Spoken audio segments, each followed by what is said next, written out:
Deep in the shadows, I know it's hard to put one foot in front of the other.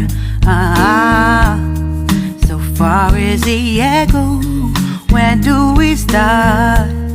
Nandito tayo ngayon sa hulugan, no? Hulugan ng tansa para mamili ng isda. Alam naman natin na Huwebes Santo ngayon. Kaya yung Huwebes Santo kailangan natin ng ng stock at magmamahal ang mga isda sa palengke. So, since malapit lang kami rito, nasa Gentry kami, no? General Trias. So, kasama ko ang aking mga kaibigan, ayan, nandito. So, ayan, makikita ninyo, dito pa lang yung mga mangingisda, kaya nakakatuwa, no? Ayan, so nandito tayo ngayon sa tansa. Ayan, so ito yung mga fishing boats. Ang daming mga fishing boats, makikita natin.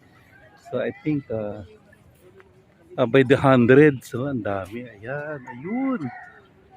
Makikita natin dito ngayon, ang dami. So dito dumadaong yung mga mangingisda, yung mga nahuhuling isda. Ano yun nandun, Ate Ginaline? Ano yun? Bataan na yun eh. Bataan na ho ba yun? Bataan. Di ba Cavite City yun? Cavite City pwede. Yun ang Cavite City din eh. Okay, yung Dulong Island kung makikita ninyo. Tapos din naman, eto yung Bataan. Yan, so ang ganda. Di ba? Dito pa lang, Diyos ko. Napaka no, ang ganda ng napaka picturesque. Kumbaga. Oo. So dito makikita niyo yung daungan, ang daming isda. Dito mamaya. So first time kong makarating dito sa lugar na to para makita kung ano naman yung nangyayari din eh.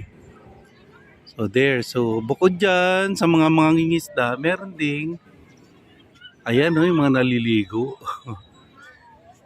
I think libre yata rito. So, tingnan natin kung ano yung makikita pa natin later on dito sa hulugan, tansa. Exciting itong lugar na to kasi makikita natin mamaya kung paano ang mga bilihan ng isda dito sa hulugan tansa. So, I think excited po ako makita kung paano. Ito yung sinasabi nilang bulungan eh. So, this is going to be an exciting experience for me. Ayan ho. So mamaya abangan natin mga kaganapan.